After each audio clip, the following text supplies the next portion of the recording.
the hell is up, gamers? I snowbike back Mike energy there somehow. It's your boy, Tamor Hussein, and you are watching Kinda Funny Games Daily for Thursday, November 17th. And I am joined, as always, by my brother from another mother, Tim Gettys. How you doing, Tim?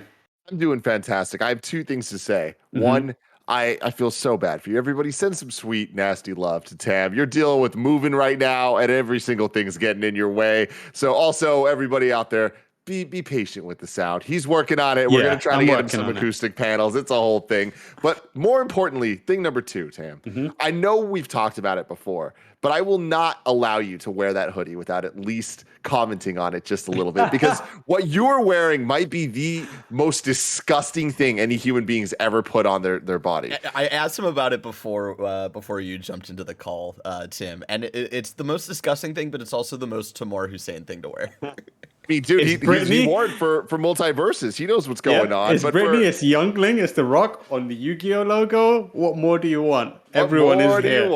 Everyone is here, baby. All right, as you know, Tim, I like to do a recap of November 18th, or the day we're talking about in history.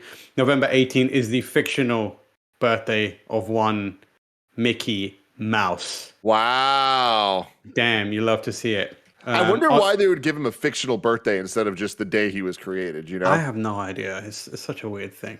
But Mickey Mouse, just an absolute legend. Made the Kingdom Hearts series a bit convoluted, like big part of that. But it also made it a lot better. It still made it a lot better. At some point, I did. I'm just gonna say this. Everything that isn't Disney and Kingdom Hearts can absolutely go to hell. Tim, you don't want that energy on a Thursday. You don't want those people coming at you. I will bully the shit out of Kingdom Hearts fans. Shit, I will end you. I am a Kingdom Hearts fan. If you go to GameSpot.com, I reviewed Kingdom Hearts 3. Okay? I reviewed those games. I love those games. 1 is great. 2 is amazing. 3 is okay. All those side games are the story in Kingdom Hearts. Don't call them side games, Tam. They're side games. Come for you. The story in Kingdom Hearts is dog shit. I will say it now. It is dog shit. Okay? I'm glad you like it. Do not come at me. Do not come at me trying to defend Kingdom Hearts story. I'm sure you like it. Cam, okay? I respect you and I respect your love of it. I'm glad that you love it. I'm just saying, as someone who's played those games, as someone who's played a lot of games, as someone who knows a thing or two about writing good stories, that shit is booty. Okay. 1993, the North American Free Trade Agreement, NAFTA, was approved by the U.S. House of Representatives. What a hard turn.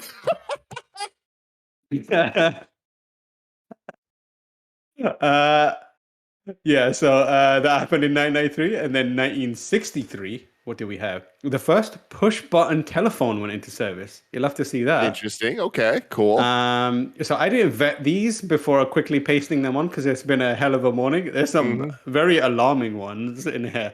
But I'm going to skip to 2013 because that was when the Wii U was released. Yes. Video game console. Never forget. November 18th, yeah. And then also 2001, earlier.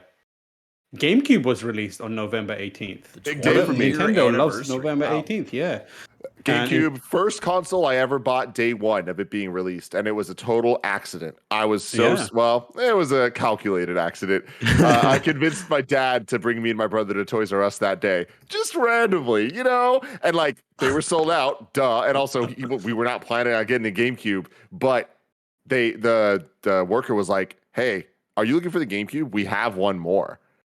And I looked at my dad. I'm like, dude, we got it. And he did it. He did it. But the worst thing was, so it was November 18th. So it was before Christmas. So my mom, when we got at home, my mom was like, no, this has to be his Christmas present. And I'm like, well, this is garbage. So you're telling me I have this thing, but I'm not allowed to use it. And then the thing was, so I had no games at all. And then Smash Brothers wasn't coming out till December 3rd. So a couple weeks later. And I remember sneaking into my mom's closet, opening up the whole box and holding the GameCube controller and just pretending I was playing Smash Brothers, trying to understand how I could possibly play Smash Brothers on this controller instead of the N64 one. Think about that for a second. Here we are 20 years after that. Yeah. And if we can't play Smash on a GameCube, people fucking start crying.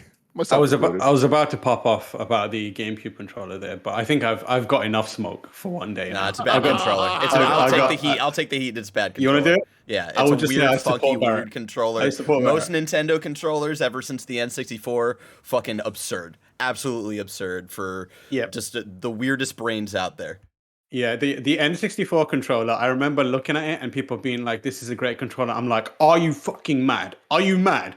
This thing has a peen. Are you crazy? And then the GameCube controller was just like, hello, we're Fisher Price. We have made you a video game controller. It's like, all right, bro, chill. You know what? I'm going to bite my tongue here. No controller's ever felt better in your hands. No D-pad's ever been smaller. Yeah, true. Pros and cons. Okay, today's stories include, I didn't fill this in, so I'm going to do it on the fly.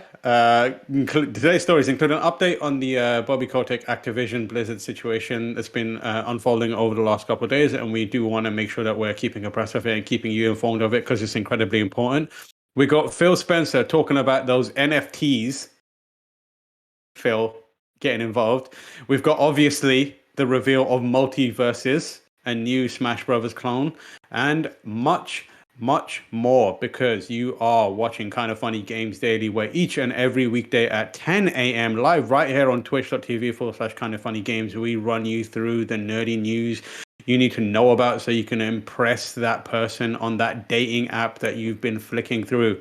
If you're watching live, you can correct us when we get stuff wrong by going to kindoffunny.com/you're wrong. It's not going to happen. We never get anything wrong. Just victory. Slightly incorrect.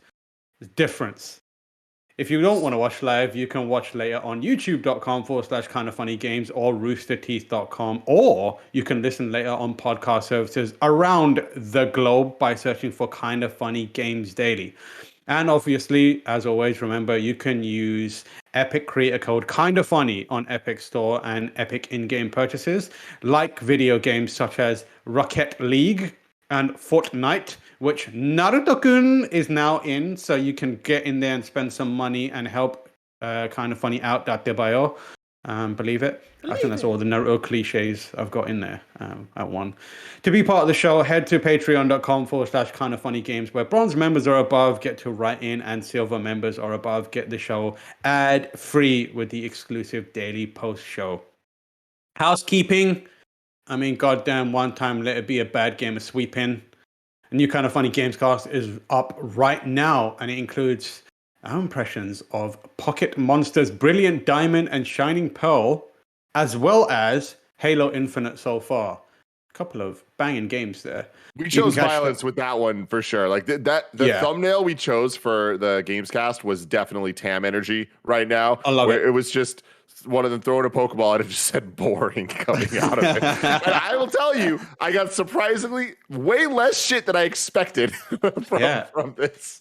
Yeah, I mean, but like, it is what it is. I mean, I feel like the Pokemonster fan base was already kind of like, they were a little wary about this one, Timmy. So like when I remember like after the show, and we were talking about the thumbnail and like what we should do, and we were laughing about it and stuff like that, and y'all were scared about the heat.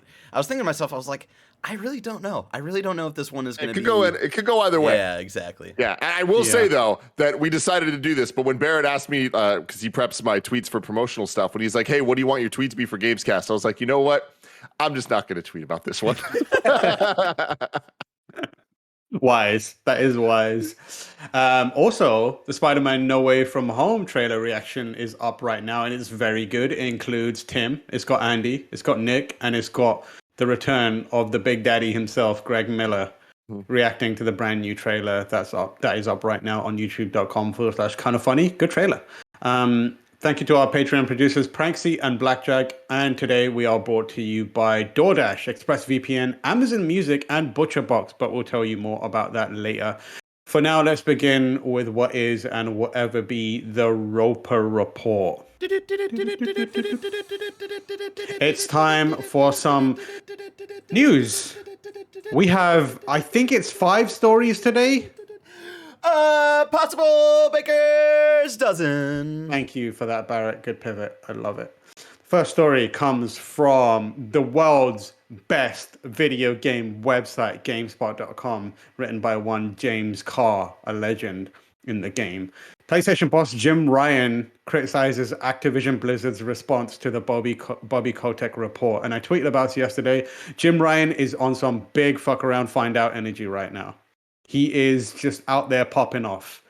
President and CEO of Sony Interactive Entertainment Jim Ryan reportedly criticized Activision Blizzard in an email sent to Sony employees, calling Activision Blizzard's response to the ongoing allegations inadequate. The email was sent to employees as a direct response to the report that Activision Blizzard CEO Bobby Kotick hid knowledge of misconduct and sexual harassment at the company.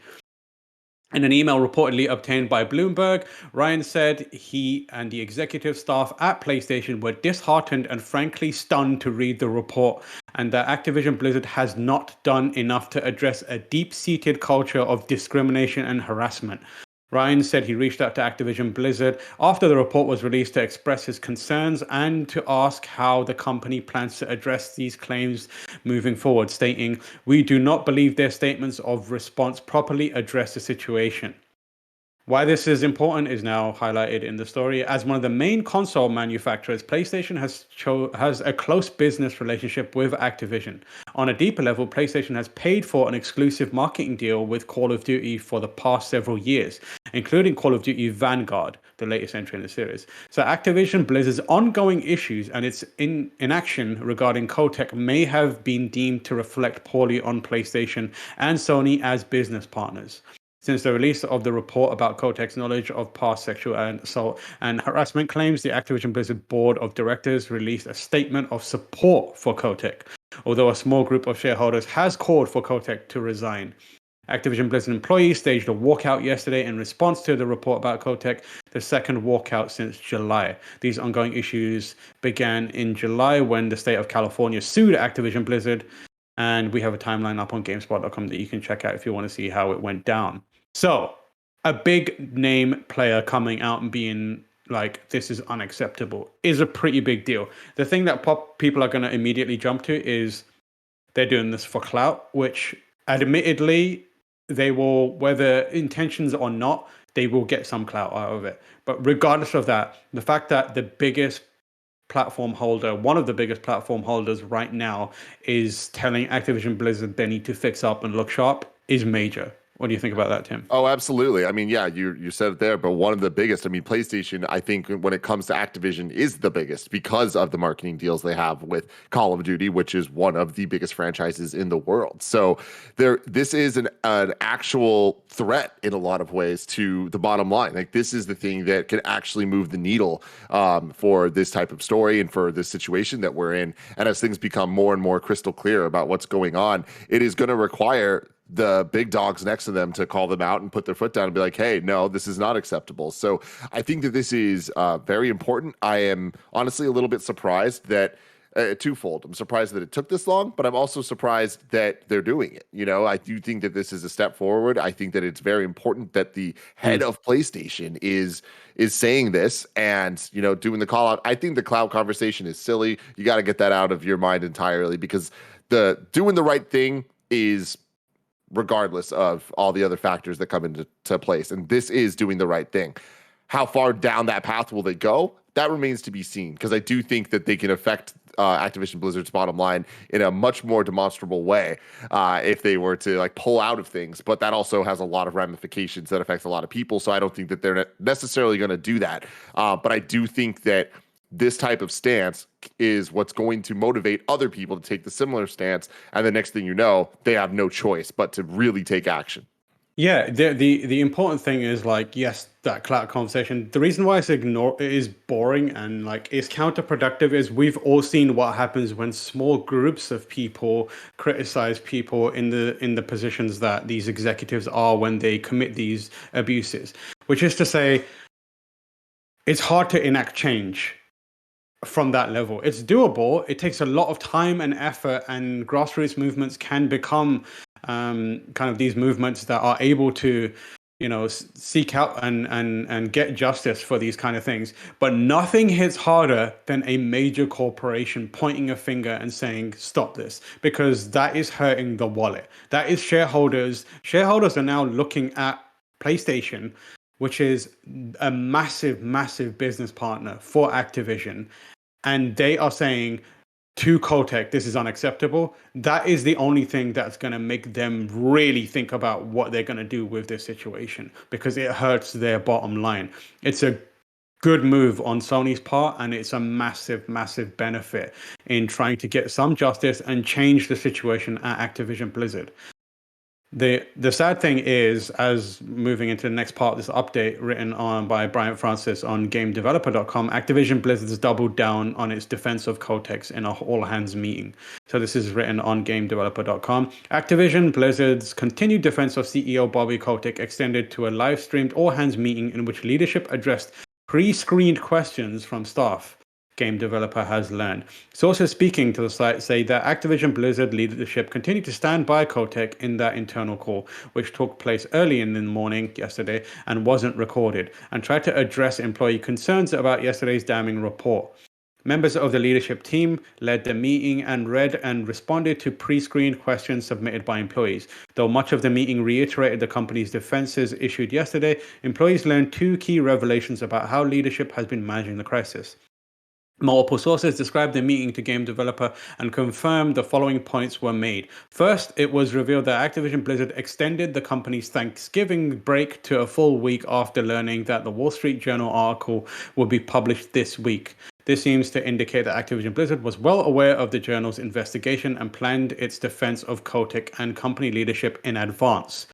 Second, employees who asked about if Activision Blizzard's zero-tolerance policy would apply to Kotick himself, given his alleged past actions at the center of the Wall Street Journal report, were told that the company did not have evidence of claims against him because they happened over a decade ago. It's not clear if this is meant to apply for Kotick's supposed defense of Treyarch's co-founder Dan Bunting, whose removal was recommended by Activision Blizzard HR before Kotick allegedly intervened, or merely the allegations that he allegedly threatened to kill an assistant in a voicemail. From an outside perspective, it appears that Activision Blizzard leadership thinks it can weather this crisis by doubling down and insisting it has faith in Kotick. That perspective is not shared by many employees, as made evident by yesterday's walkout, and now it appears to have drawn ire from leadership at other game companies like Sony. So this is the reason, like, Sony coming down and being like, stop this shit or we'll punish you for it, is important. Shareholders are trying to just weather the storm, and executives at that level, they rely on people forgetting and moving on to kind of like sweep this stuff under a rug, and it's unacceptable. It is unacceptable. This two-pronged approach where employees and the community at large are calling out, and then other corporations are calling out, is perhaps the most effective way of getting stuff done in this case. So it's good to see it happening. Yeah, absolutely. I mean, I think the unfortunate thing is getting stuff done in this case isn't that clear. Like, there's not just like one thing where it's like, okay, cool, we got rid of Kotick, everything's fine now. It is just kind of a bunch of different steps. And I think at this point, though, there is no reality where Activision can keep going with him at the head of it, because there's just too many things coming out. And whether or not they're going to back him, people aren't going to back this company. They're not going to back these decisions being made. And at some point, like, that is going to affect everything. When you got PlayStation calling you out, it's like, I don't know. Like, I'm very interested to see when it's going to happen, because I don't think it's a if. I do think it's a when. All I'm saying to people is, especially if you're at Activision and have any sort of sway, don't forget who makes these games. Don't forget who makes the experiences that are earning you money hand over fist. It ain't fucking Bobby Kotick, that's for sure. That's all I'm saying. Next story comes from the second best video game website in the world, GameSpot.com. Written by Eddie McCouch, Xbox boss Phil Spencer is wary of NFT exploitative possibilities. NFTs exploitative possibilities. I hate NFTs so much that I can't even read words before and after it. That's where I'm at.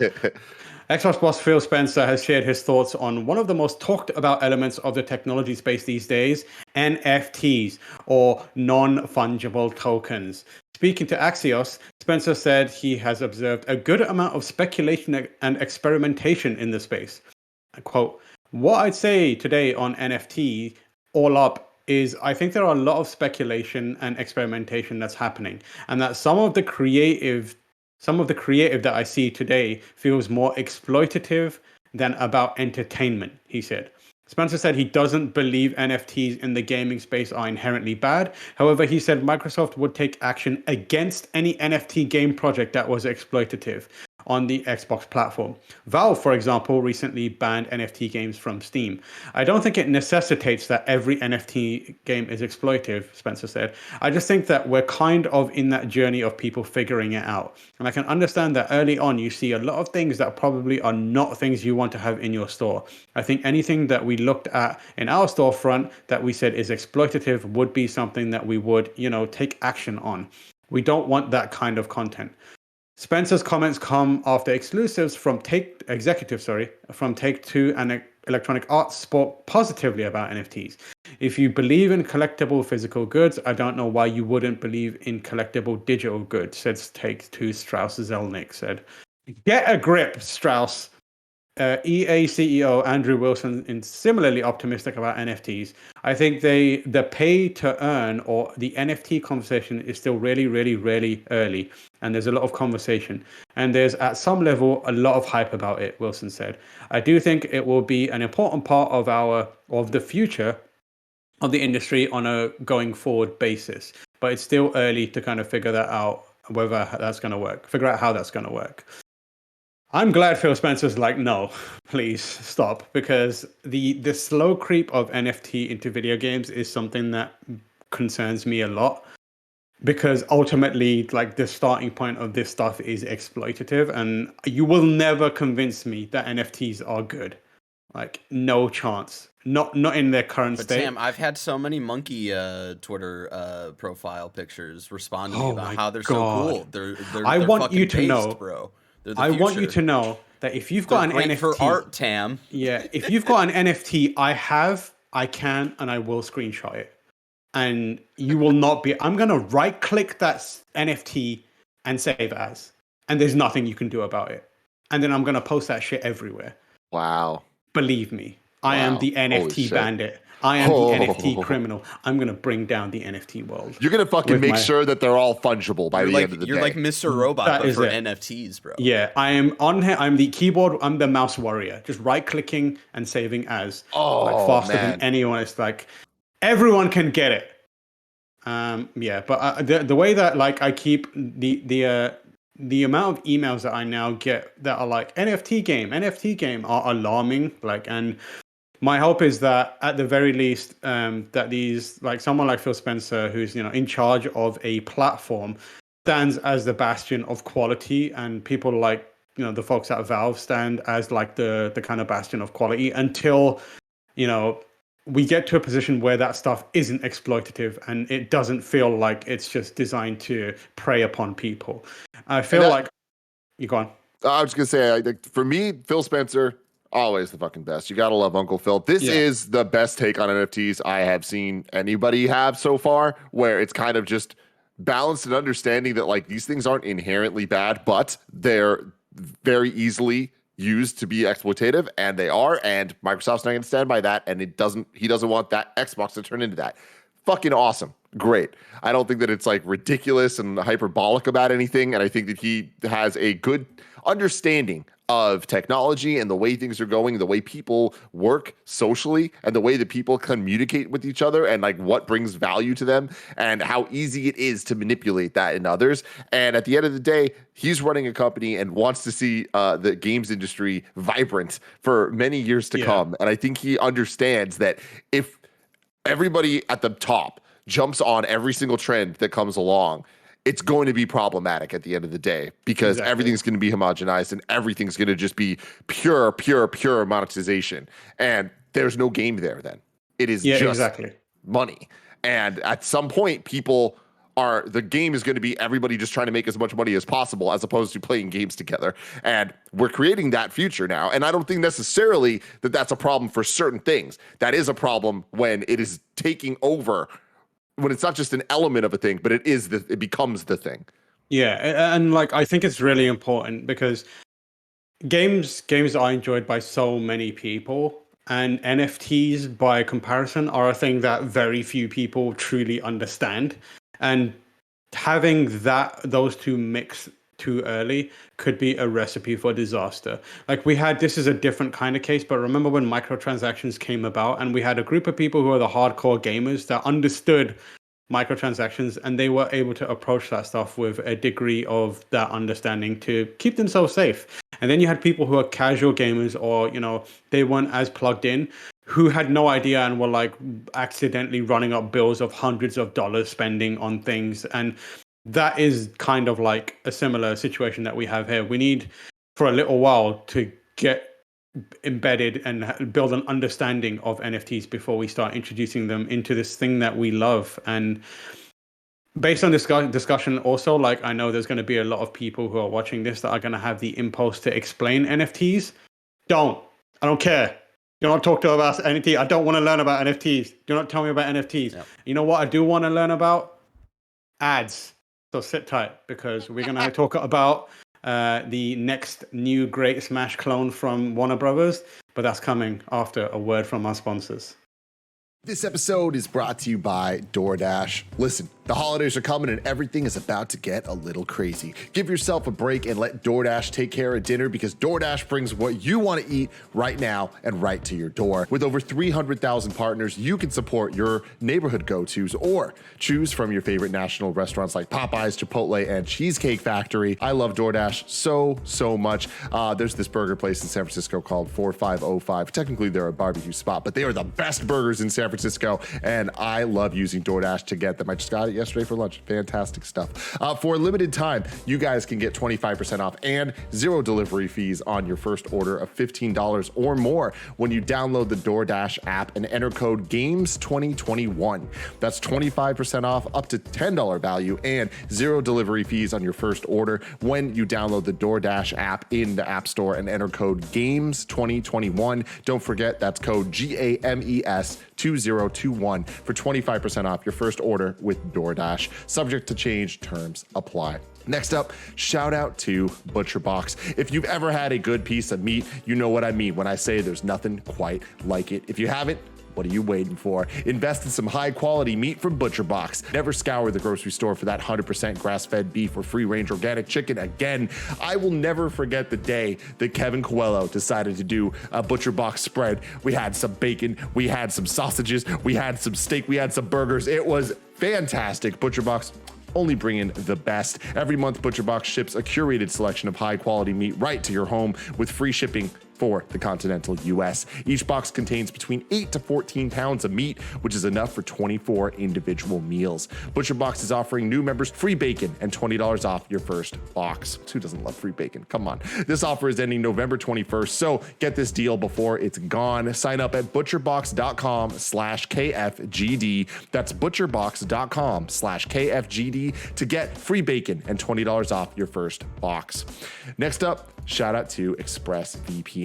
Using the internet without ExpressVPN is basically like leaving your stuff at your table when you run to the bathroom in a coffee shop. Most of the time, you're probably going to be okay, but there's always the chance that you'll come back and everything's going to be gone. Listen, every time you connect to an unencrypted network like at cafes or hotels or airports, any hacker on the same network can gain access to your data and sell it. That's bad. You don't want none of that. But ExpressVPN stops all that by creating a secure encrypted tunnel between your device. All you got to do is open the app and click one button to get protected on all of your devices. I've been using ExpressVPN. My internet has been safe, and I absolutely love that. I use it on all my devices, whether it's my phone, my computer, my TV, all of it. Come on, I'm trying to be safe. Secure your online data today by visiting expressvpn.com/games. That's expressvpn.com/games, and you can get an extra 3 months free. expressvpn.com/games.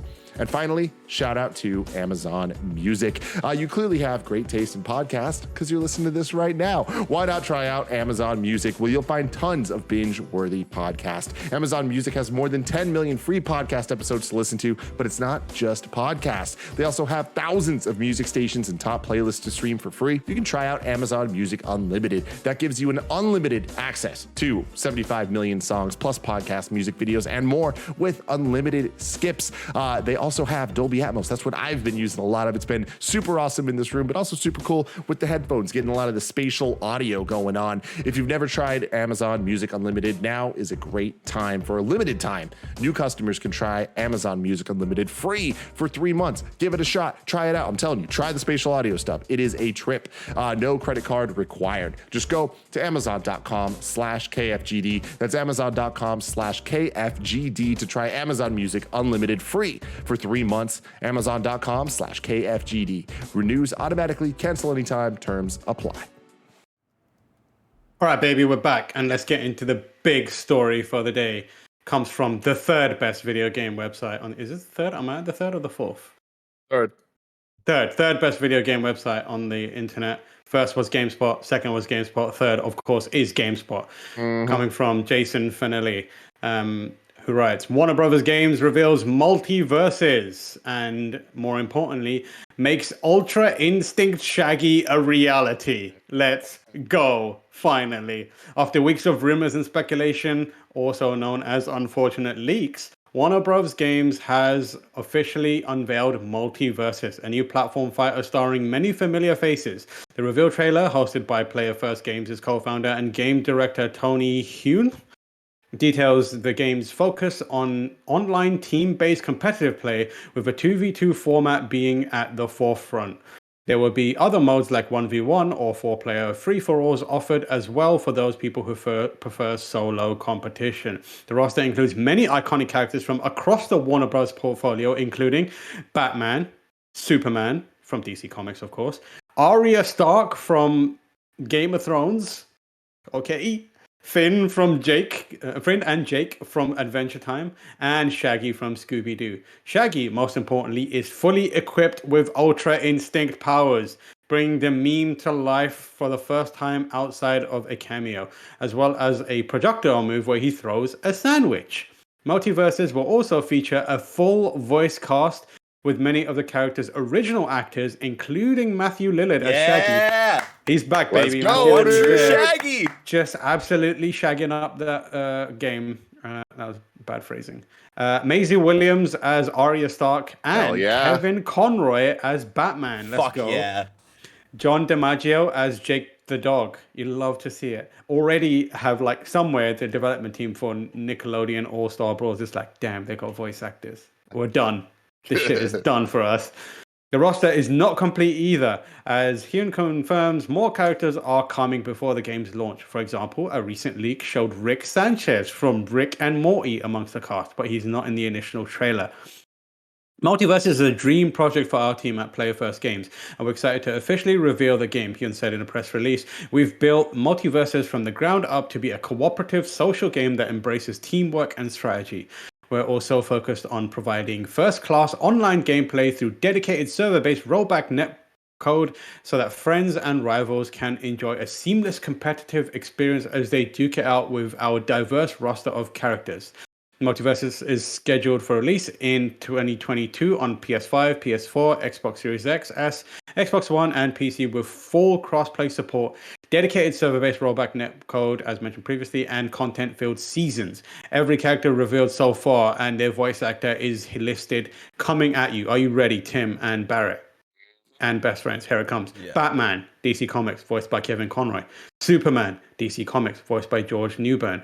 Wonder Woman, DC Comics, voiced by Abby Trott. Harley Quinn, DC Comics, voiced by Tara Strong. Shaggy, Scooby-Doo, voiced by Matthew Lillard. Bugs Bunny, Looney Tunes, voiced by Eric Bauza. Tom and Jerry, from Tom and Jerry, voiced by Eric Bauza. Arya Stark, Game of Thrones, voiced by Maisie Williams. Jake the Dog, Adventure Time, voiced by John DiMaggio. Finn, Adventure Time, voiced by Jeremy Shada. Steven Universe from Steven Universe, voiced by Daniel Duvernay.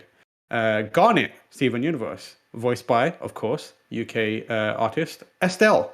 Rhine Dog, original character, voiced by Andrew Frankel.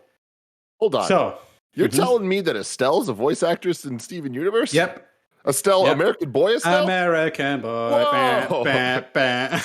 That's awesome. Good for That her. is her, yeah. She was like, I'm going to make a couple of bangers, and then I'm off to be a cartoon. Peace. That's rad, man. She nailed it.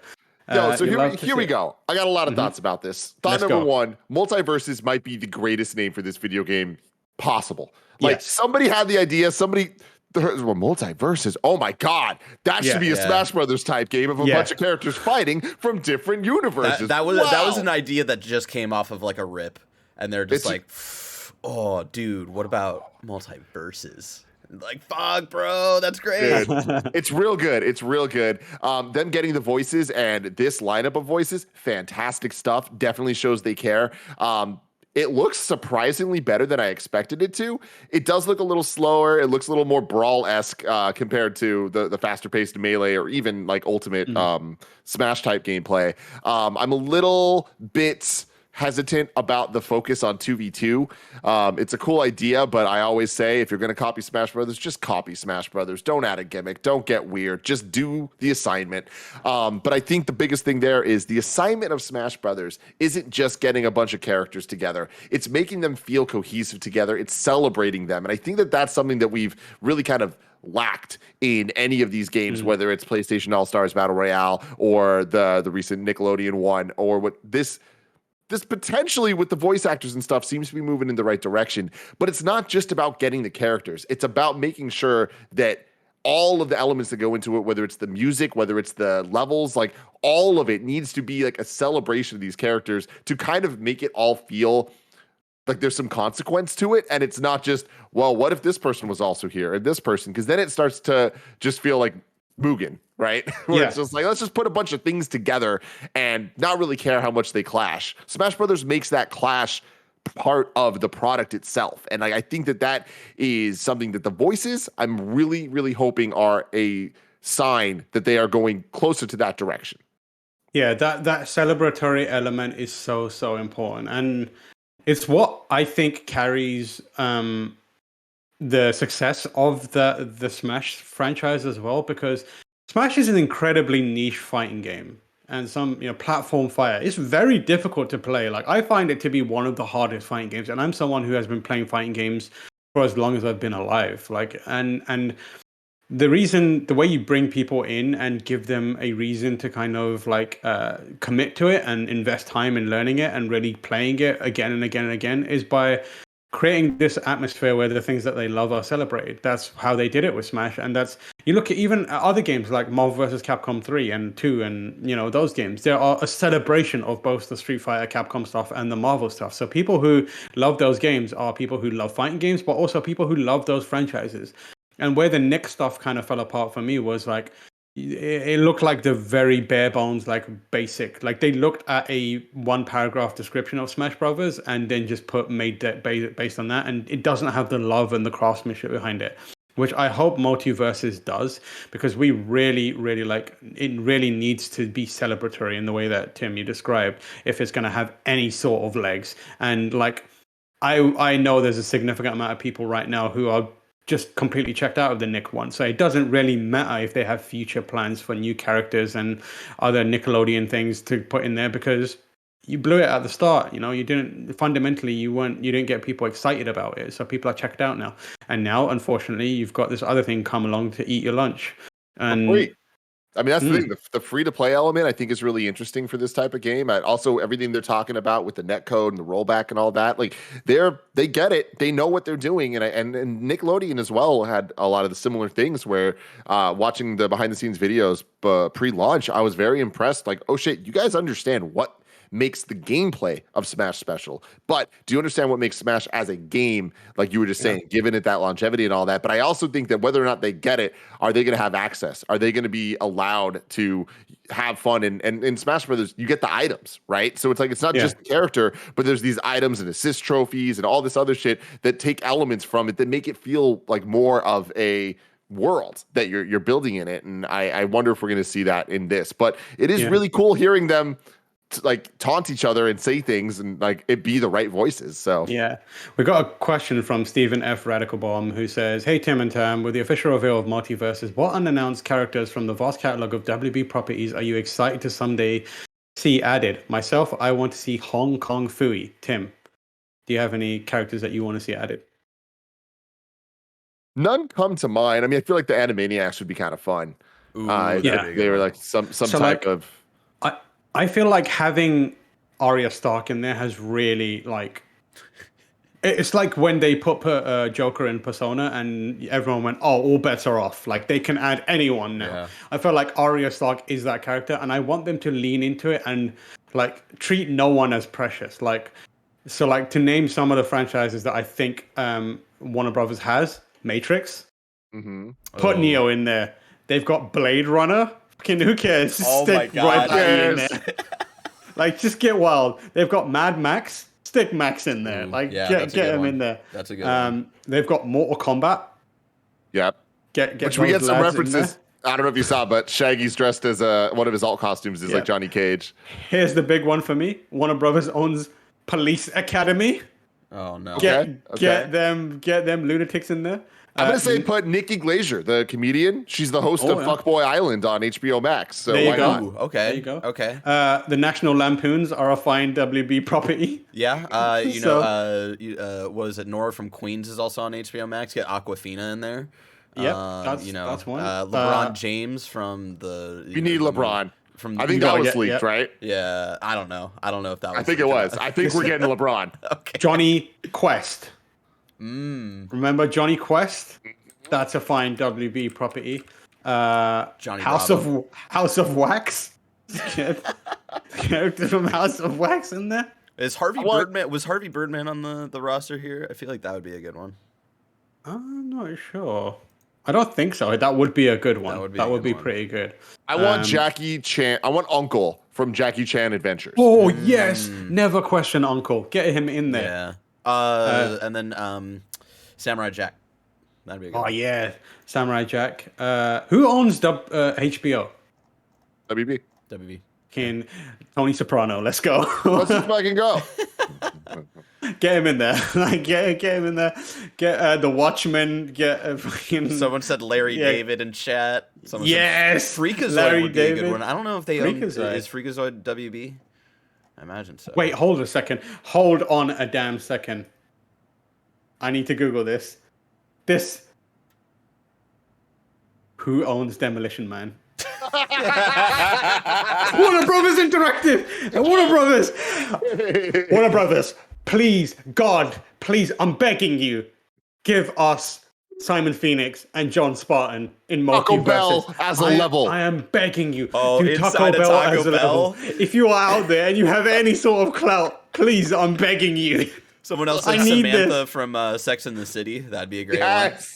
Oh, I love it. Oh my God. I'm never going to stop talking about this now. This is it. I need to get Greg on side. I need to get Greg to do one of his crazy tweets that pop off. Everyone tweet at Greg Miller and say, Greg, please get us the Demolition Man characters in MultiVersus.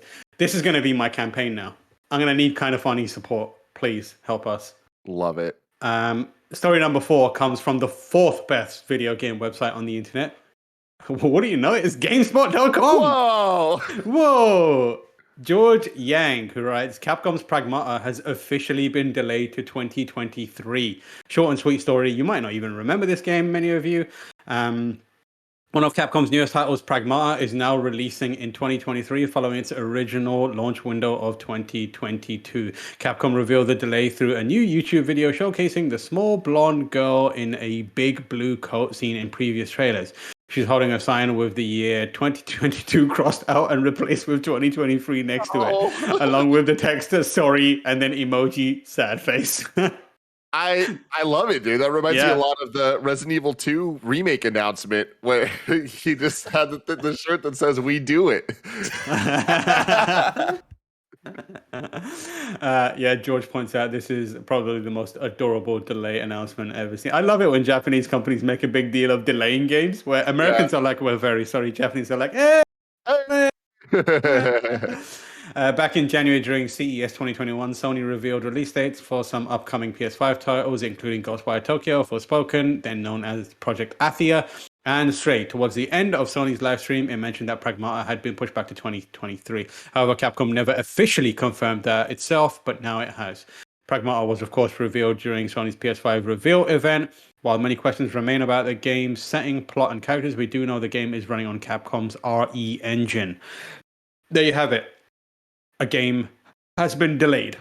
not a major one there. Surprised about this one. Yeah. This is one of those games that I'm like, if it never comes out, I won't be fully surprised. What's going on with Ghostwire Tokyo? That game will come out. Yeah, I believe so too. No, I'm just gonna keep my mouth shut. Hey, Barrett, before we move on, can you please bring up what I just sent to assets? Please. Because I need. Meanwhile, while Barrett is doing that, I'm just once again asking, please, Warner Brothers. It's all I can think about.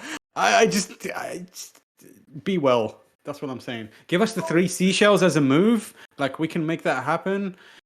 Oh my god. You want me to bring up the image, I imagine, right, Timmy? Yeah. If you just bring up the website, you can scroll down a little bit. Yeah, here we go. We do it. That this is how Resident Evil 2 Remake was officially announced. This is the best video game announcement of all time. Ever. Yeah, ever. It is pretty incredible. I love that one so much. The fact that it ended up actually happening years later and was incredible blows my mind. It's that and the Yakuza Like a Dragon announcement, which was like a April Fools that they were retroactively were like, no, we're actually doing this. By the way, this wasn't a joke, and everyone went, "What? Excuse me?" And then they released that game, and it was a banger. Funny. Final story of the day, coming in breaking, courtesy of one blessing Adeoye Jr. who gave us a heads up. This is coming directly from a Nintendo press release that we got sent. That was passed over. The Smash Bros. Panda Global Circuit 2022 will be the first ever officially licensed Super Smash Bros. Championship circuit. A new partnership approaches. Nintendo and Panda Global, a leading organization in the Super Smash Bros. Community, are teaming up with the goal of creating a fun and welcoming space for players to compete while simultaneously boosting support for Super Smash Bros. Tournaments and competitions. The partnership will kick off with a Panda Global operating the first ever officially licensed championship circuit for both the Super Smash Bros. Ultimate and Super Smash Bros. Melee games. The circuit, based in North America, will kick off in 2022 with more details around the event. The Super Smash Bros. Panda Global Circuit will be open to eligible players who think they have what it takes to show their mettle in the hopes of competing against the best of the best in either Smash Ultimate or Smash on the Nintendo Switch system or Smash Melee for the Nintendo GameCube. Players from across the US will compete online in qualifying rounds for Super Smash Bros. Ultimate. In-person qualifiers for Super Smash Bros. Ultimate and Melee will also take place once large-scale events return, with the winners of the virtual and in-person qualifying rounds moving on to compete in the grand finals of the championship. Basically, long story short, Smash, after some tumultuous kind of events with professional or competitive Smash play at various other events, it seems like Nintendo is finally taking the reins and bringing in Panda Global to set up official Smash tournaments, which is good. For context, Nintendo is very protective over the Smash tournament scene, and the Smash tournament scene has been really bad recently. Really problematic. Almost decimated entirely from a lot of it. And also really bad recently. There's been some wild shit happening in those communities, and it's good because competitive Smash is really fun to watch. Even as someone that doesn't play competitively anymore, I really love watching those matches because the things that they can do are just ridiculous, and the comebacks and the hype moments are plentiful. So it's good that Nintendo is finally embracing that community and giving them an official place to do it. I think this is great. It's great to see Nintendo actually fully do this. It's definitely better late than never with this situation, but I love that they're still supporting Melee. There is such a thriving community out there that still love that game, and also simultaneously supporting Ultimate now that it's a finished game, which is crazy, is awesome. But I really, really, really, kind of to your point, love that they're starting this off saying they're teaming up with the goal of creating a fun and welcoming space for players to compete. So it's like that is what it's all about. Like, there needs to be some level of organization. There needs to be a group that is holding people accountable for their actions and making sure that these events are safe spaces for everybody, both tournament goers and people that are there to watch. So I think this is really, really excellent stuff. And I hope that this is the beginning of them being able to play nice with some of the other big guys. Like with this, I hope that this can open up a nice partnership with Evo, whatever that ends up looking like in the future, because a thriving competitive Smash community is, I think, very good for the gaming industry. Yeah, and reminder that Evo is now owned by PlayStation/Sony, which could be really interesting as well. And yeah, I hope to see more of it. We'll see whether that comes to be. But for now, if I wanted to know what is coming to mom and grub shops today, Tim, where would I look? The official list of upcoming software across each and every platform, as listed by the Kind of Funny Games Daily Show hosts each and every weekday. Yeah. You love to see it, and wouldn't you know it, I screwed up and accidentally deleted the entire bloody thing. You hate to see it. Oh, it's all so I'm gonna read it. I still got it. I'm gonna read it. But the important thing is Halo Infinite Beta Halo Infinite multiplayer is out now. So that's the big one. We also have Blood Rain. Yep. The other one, Kid Amnesia exhibition, which is some sort of Radiohead thing, I'm told. I don't know Radiohead, honestly. I'm not sure. Yeah. People seem to be digging it a lot based on the Twitter response, which is cool. And based on this list, that seems like everything. Yeah, and based off of Simon Cardy, it's very cool. I know Simon Cardy is a good Radiohead fan, so there you go. He seems to like it. I'm seeing many more games. Can you hit me with them? I'm sorry. I've dropped the ball, and if you want me to never do this again, I would be understanding. I just picked it up. It's all good. Here we got Blood Rain Revamped and Blood Rain Revamped 2 coming to PS4, Xbox One, and Switch. Space Moth Lunar Edition coming to PS4, Xbox One, Switch, and PC. Undungeon, Xbox One, PC. Smoots Golf. What the fuck is a Smoots? SMOOTS. All right, Xbox One, Switch, and PC. 200 Ways on Xbox One. XO1 on the Xbox series of consoles. Cosmonauts Academy Escape. Definitely didn't say that word right. KOSMONAVTES Academy Escape on Switch. Nin Days 2 on Switch, which sounds like a fucking game Greg Miller would make up. Romao in the Cracked World coming to Switch. Oh, God. Would you like to run an idle cafe? Yes. Coming to Switch. And just so you know, the way that this is spelled out is in all lowercase. And there is a question mark at the end. Mm-hmm. Why not? Niche coming to Switch. Ice Station Z Switch. Unsafe PC. Alien Marauder PC. Myth of Empires PC. Rot Flesh PC. And Pronti Fishy Adventure coming to PC. So there are a few games coming out. But honestly, Halo, get on it. It's good shit. As with the last few Kind of Funny Games dailies, we've once again partnered with NVIDIA to keep you updated on the latest happening with the GeForce RTX additions to your favorite games. You know, you can get stuff like ray tracing. Rayman Tracing is back at it again. You can get NVIDIA DLSS, NVIDIA Reflex. And if you don't know, NVIDIA DLSS is accelerating performance for uncompromised image quality in over 120 games and apps, with even more being added every month. The latest one is, of course, Myth of Empires, which at launch, Myth of Empires is going to include NVIDIA DLSS support, enabling players to boost performance by up to 1.5 times. That is a decent performance boost. Myth of Empires. Myth of Empires. Check it out.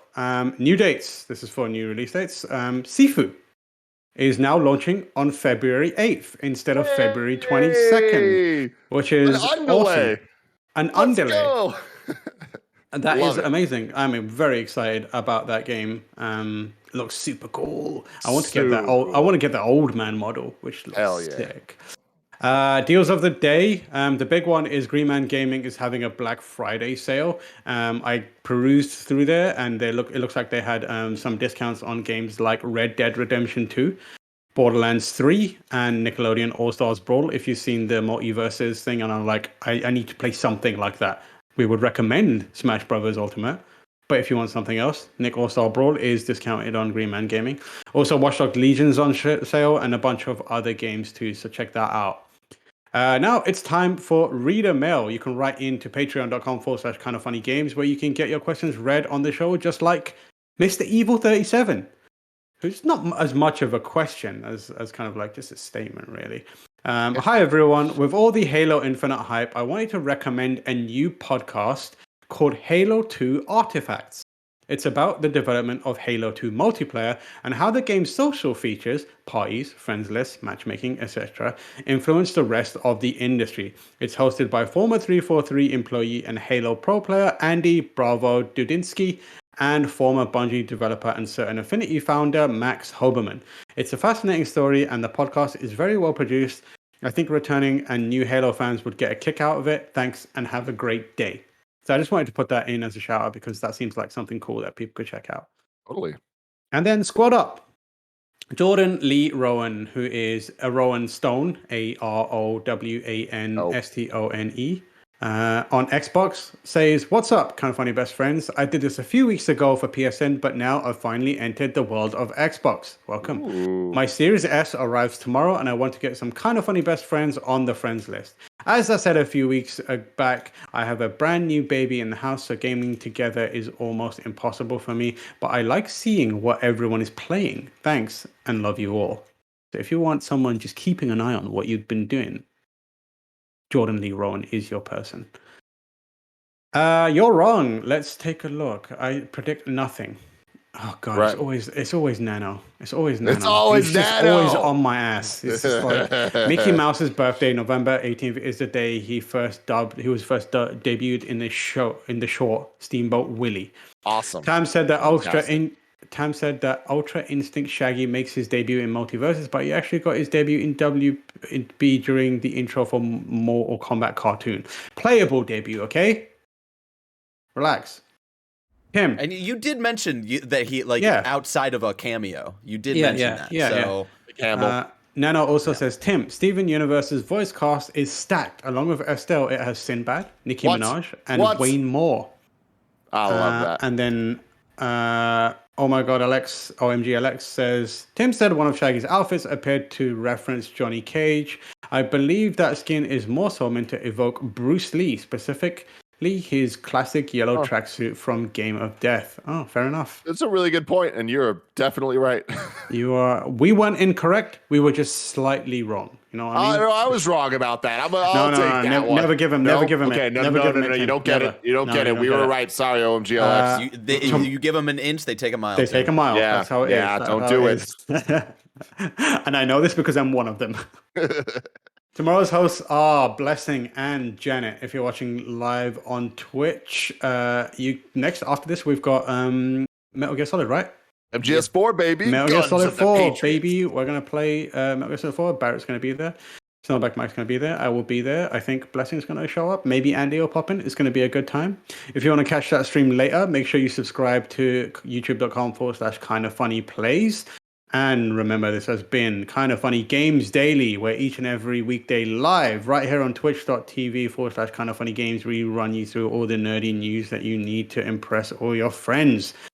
We have a Patreon post show that's about to happen right now for those that are subbed at the silver level of patreon.com/kindoffunnygames. So stick around for that. Otherwise, until next time, laugh and grow fat.